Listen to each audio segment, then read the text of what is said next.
Chapter 3. Some kids grow up hearing lame lullabies and stupid flowery fairy tales, but on this island, it's always been about long live evil. On the Isle of the Lost, Mal spray painted a battered city wall. With her purple hair, leather jacket with a decal of 2 dragons on the back, and tough-as-nails boots, Mal had trouble written all over her, which was precisely what she was going for. The bilious green spray paint spelled out "Long live evil." Mal holstered her paint can, reveled in her work, and stepped into the bustling marketplace, where she was quickly swept up in the throng and blended into the sea of haggard, worn faces. Ch, son of Jafar, watched Mal vanish into the crowd as he looked out over the bazaar from the rooftop of a nearby building. Oozing confidence, he had long dark hair and biceps that bulged out of his leather vest. He smiled. His eyes glinted dangerously. In several cobra-like moves, Jay leaped and slid down a rusty ladder from the rooftop. Those who knew of Jay would say that he was dirty, no good, bad to the bone. Evie, daughter of Evil Queen, spotted Jay making his way toward the street and returned to strutting across the table, where disheveled urchins were trying to eat. They ogled Evie's dazzling smile, dark wavy hair, and hypnotizing eyes. She wore all blue with a necklace that had a red gem topped by a gold crown. She carried a red box-shaped purse. She was a natural beauty, but it was hard to tell under all the makeup. Her mom had taught her that looks were everything. She glanced around to see Jay was gone. Carlos, son of Cruella de Vil, spied Evie as he climbed out of a window and stepped into the rowdy street. Carlos was a skinny teen with white hair with black roots, and he was all decked out in a red, white, and black leather jacket and boots. As he walked through the bazaar, he stole a handkerchief and then swiped an apple. Villagers considered him a callous lowlife, and he loved them for it. Evie and Mal emerged from a back alley. Carlos raced up to them as Jay leaped down from a building to join them. The 4 friends were united once again. They slid aside a chain-link gate and marched from warehouse to warehouse. They ran through clothes hanging on lines and banged old washing basins. Mal sprayed painted an M onto a shower curtain.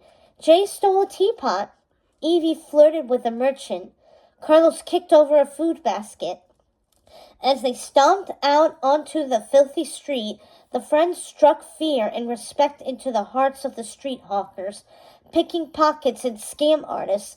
The 4 teens were truly rotten to the core. Mal snatched a lollipop out of a child's hand, and it began to cry. She held up the lollipop triumphantly. Mal's friends laughed. They were pleased with her stunt. Suddenly, a shadow loomed in their path, and all the merchants scampered away, hiding in shops. It could only mean one thing. Henchmen appeared and cleared the way to make room for her royal wickedness, Maleficent, mistress of evil. Her horns were wrapped in leather, and she carried a scepter, her eyes flashing green. "Hi, Mom," said Mal with a mischievous smile. "Stealing candy, Mal," said Maleficent. "I'm so disappointed." Mal scrunched up her face. "It was from a baby," she said cheerily, holding out the lollipop. Mal's friends laughed again at just how very mean she could be. Maleficent smiled. "That's my nasty little girl." She snatched the lollipop from Mal's hand, spit on it, clamped it in her armpit, and handed it to one of her henchmen. "Give it back to the dreadful creature," Maleficent said, eyes gleaming. "Mom," Mal said, annoyed at how her mom always had to one-up her. The henchman trotted off to return the lollipop to the mother of the baby. "It's the deeds, Mal, that make the difference between mean and truly evil," said Maleficent. She smiled and waved to the grateful mother. She looked back at Mal. "When I was your age, I was cursing entire kingdoms," she gestured grandly. Mal mouthed along, cursing entire kingdoms. She rolled her eyes. Walk with me, said Maleficent, putting her hand on her daughter's shoulder and guiding her forward. See, I'm just trying to teach you the thing that really counts. How to be me. I know that, said Mal, nodding, and I'll do better. Oh, there's news, said Maleficent, whipping around. I buried the lead. She pointed at Mal and her friends.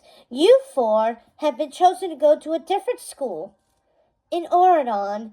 At these words, Evie, Jay, and Carlos made to bolt, only to be snatched up by Maleficent's henchmen. Mal gawked at her mom, eyes widening. Her friends stopped struggling against their captors. What? Said Mal. Mom, you have to be joking. Nope, said Maleficent.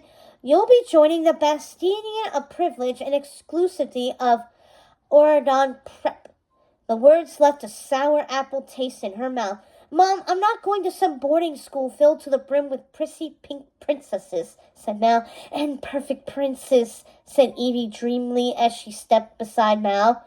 Mal glared at her. Evie's smile vanished. Ugh, she said, feigning a look of disgust. I don't do uniforms, said Jay, unless it's leather, you feeling me? He grinned and tried to high-five a terrified Carlos, who stepped toward Maleficent. I read somewhere that they allow dogs in Oradon, Carlos said. Mom said they're rabid-packed animals who eat boys who don't behave. He gulped, unblinking. Jay snuck up to Carlos and barked in his ear. Carlos jumped back and Jay laughed. Yeah, Mom, we're not going, said Mal matter-of-factly. You are not going to start to see me doing curtsies and book reports. You're thinking small, pumpkin, said Maleficent. It's all about world domination. She licked her lips. Then she turned to her henchmen. Knuckleheads! She turned on her heel, sweeping her cloak, and took off down the empty street, flanked by her devoted thugs. Mal! She sang over her shoulder, beckoning her daughter forth. Mal and her friends exchanged glances and followed Maleficent.